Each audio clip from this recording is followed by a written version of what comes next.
a lot to talk about, I guess, here. We have Paul and Barnabas being sent off on their journey, and we're going to be hearing more about that journey. This is the first missionary journey that they're being given. And we have in the gospel, Jesus, during his missionary journey, he has left heaven to come and bring us into a relationship with the Father. And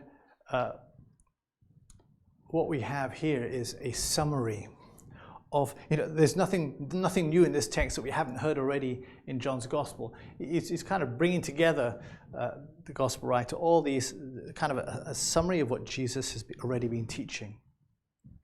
And it's interesting. It's interesting because he says to us, he who believes in me believes not in me, but the one who sent me. He who sees me sees the one who sent me.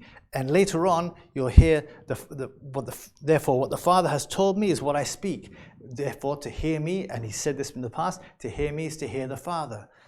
And so in each case, you're hearing Jesus basically proclaiming himself as God. He's speaking and he's letting people know that he is God. In fact, yesterday at Mass, you'll have heard him say, the Father and I are one.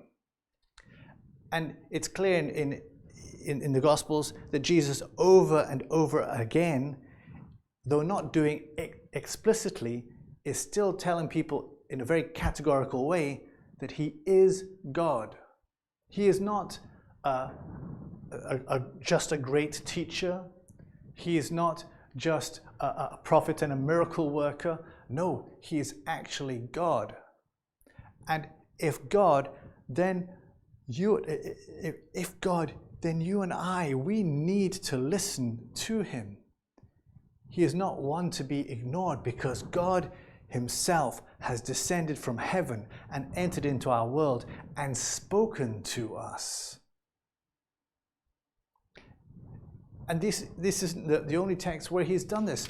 Over and over again, and we have it here. He says, I, the light, have come into the world. He doesn't say, I, a light, one among many lights, have come into the world to give you a bit of light. But he says, I am the light. In other places, I am the way, no other way. I am the truth, no other truth. I am the life, no other life. I am the resurrection, he says.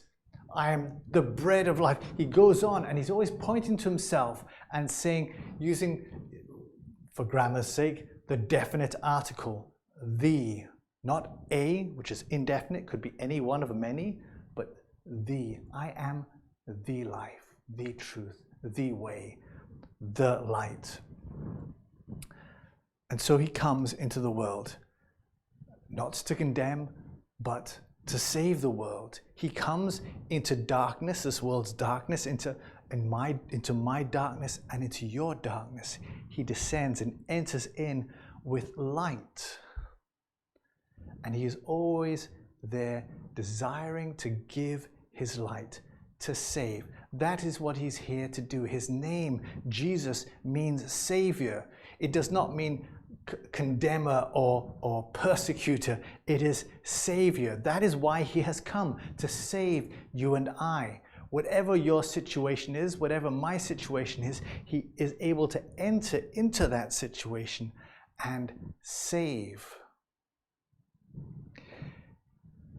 Interesting that here Jesus is also speaking about judgment. And often we have that idea that God is judging us and waiting to hit us with the big stick. That this coronavirus thing is God's judgment on us, his punishment. But Jesus said, I have not come to condemn the world. I have not come to condemn the world, but to save it. He doesn't condemn. He who rejects me and refuses my word has his judge already. And so really, judgment is our choice. Do I want God? Do I want to be saved? Do I want to have a relationship with God? Or do I prefer to stay in the dark? I can live in the dark. God gives me that opportunity. I can choose that. The light stands there waiting, and I could stay in the dark or I could walk towards the light. It's always my choice.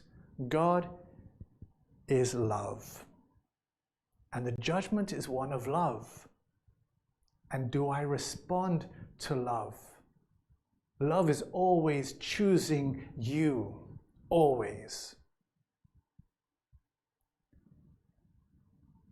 But do I choose love? And a lot of the time the answer is no, as I choose myself over love, as I choose myself over my neighbor, as I choose myself over God.